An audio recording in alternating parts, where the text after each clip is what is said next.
तो दोस्तों, स्वागत है आपका Get Healthy with doctor Arjun में। आज हम बात करेंगे एक ऐसी गंभीर समस्या के बारे में जो आजकल लोगों में लगातार बढ़ती जा रही है, युवाओं में बढ़ती जा रही है। Male infertility and low sperm count की समस्या आजकल लोगों में बढ़ रही है। बात करते हैं इसके बारे में।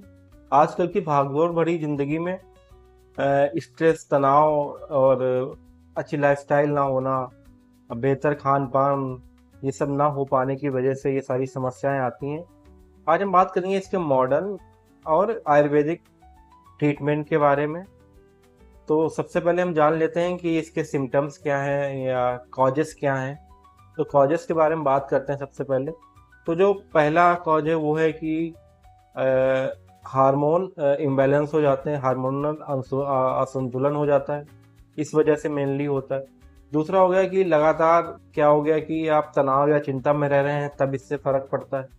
धूम्रपान, शराब या स्मोकिंग आपकी लत है तो ये प्रॉब्लम देखने को उन लोगों में ज़्यादा मिलती है। बार बार जंक फूड या फास्ट फूड खाते रहना, इस वजह से ये देखने को मिलता है। और कुछ लोगों में क्या होता है कि वेरिकोसिल या इन्फेक्शन हो सकता है, उसकी वजह से भी ये देखने को मिलता है। या कुछ लोग हैं वो मोटापे का शिकार हैं और शारीरिक गतिविधियां उनकी बहुत कम है। तो ये सारे उसके कॉजेस हो गए कि क्या वजह है, किस वजह से ये होता है। तो कई बार क्या होता है कि इन सब वाली वजहें जो होती हैं, इनकी वजह से क्या होता है, स्पर्म काउंट कम हो जाता है या उनकी जो मोबिलिटी है वो कम हो जाती है, गति कम हो जाती है, गुणवत्ता कम हो जाती है। बात कर लेते हैं इसके सिम्टम्स और डायग्नोस के बारे में। तो बात करते हैं डायग्नोस की। अगर किसी दंपत्ति या कपल को कंसीव करने में प्रॉब्लम हो रही है तो उसे सबसे पहले तो अपना टेस्ट कराना चाहिए, जिसका नाम है सीमेन एनालिसिस टेस्ट होता है पुरुषों में। उस टेस्ट को करा लेना चाहिए। तो इससे क्या होता है कि सीमेन की गुणवत्ता पता चल जाती है और सीमेन काउंट है उसकी संख्या पता चल जाती है। लो स्पर्म काउंट और क्या हो गया कि वीक स्पर्म काउंटिंग, ये सारे इसको प्रमुख लक्षण है। इसके हम ट्रीटमेंट पे आते हैं। तो मॉडर्न और एलोपैथ में ट्रीटमेंट, मॉडर्न में ट्रीटमेंट अगर बात करें तो उसमें कुछ दवाइयां हैं और सर्जरी है जिससे इसका इलाज किया जा सकता है। लेकिन आयुर्वेद में इसका जो इलाज है वो रूट कॉज इलाज है, की जो जड़ से इस बीमारी को खत्म करता है और लंबे समय तक आपको कोई प्रॉब्लम नहीं होती है। तो बात कर लेते हैं सबसे पहले जो आता है प्रमुख आयुर्वेदिक औषधियों में अश्वगंधा की बात करते हैं। अश्वगंधा की बात हम करेंगे तो ये स्टेमिना बढ़ाता है और दूसरा क्या होता है, स्पर्म काउंट की संख्या को भी बढ़ाता है।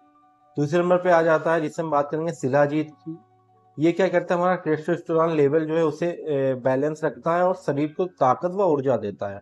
और तीसरे नंबर पे हम इसमें बात करेंगे तो सफेद मूसली, जो कि काफी कामोत्तेजना को बढ़ाता है और जो हमारी स्पर्म काउंट है उसकी मोबिलिटी को बढ़ाता है।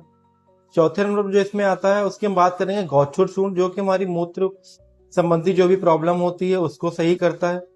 पांचवें नंबर पे अगर हम इसमें बात करेंगे तो आएगा कपी कच्चू। कपी कच्चू क्या करता है, जो स्पर्म की मोबिलिटी है, गति है, उसको बढ़ाता है और स्पर्म की संख्या को भी मजबूत करता है।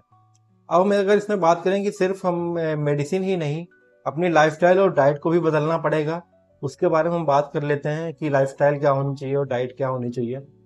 तो सबसे पहले खान पान नंबर 1 पे आ जाते हैं। रोजाना दूध, बादाम और ये सारी चीजें, हमें खजूर हो गया, अदरक हो गई, इसका रस, ये सारी चीजें लेनी चाहिए जो शरीर के लिए बलवर्धक व शक्तिवर्धक होती हैं।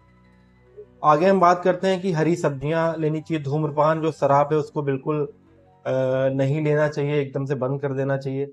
एक्सरसाइज करना चाहिए, योगा या प्राणायाम करना चाहिए, भ्रामरी योगा हो गया और अनुलोम विलोम हो गया, ये सारी चीजें करनी चाहिए जिससे काफी बॉडी रिलैक्स होती है और आपकी शक्ति बढ़ती है। पर्याप्त नींद लेनी चाहिए और देर रात तक सोने से बचना चाहिए। ये हो गया इसमें। अगर आप ये सारी दिनचर्याएं, ये लाइफस्टाइल और ये आयुर्वेदिक औषधियां अपनाएंगे, जरूर आपको फायदा मिलेगा। और अगर आपको ये वीडियो अच्छा लगा हो तो please like, share and subscribe करें। Thank you so much.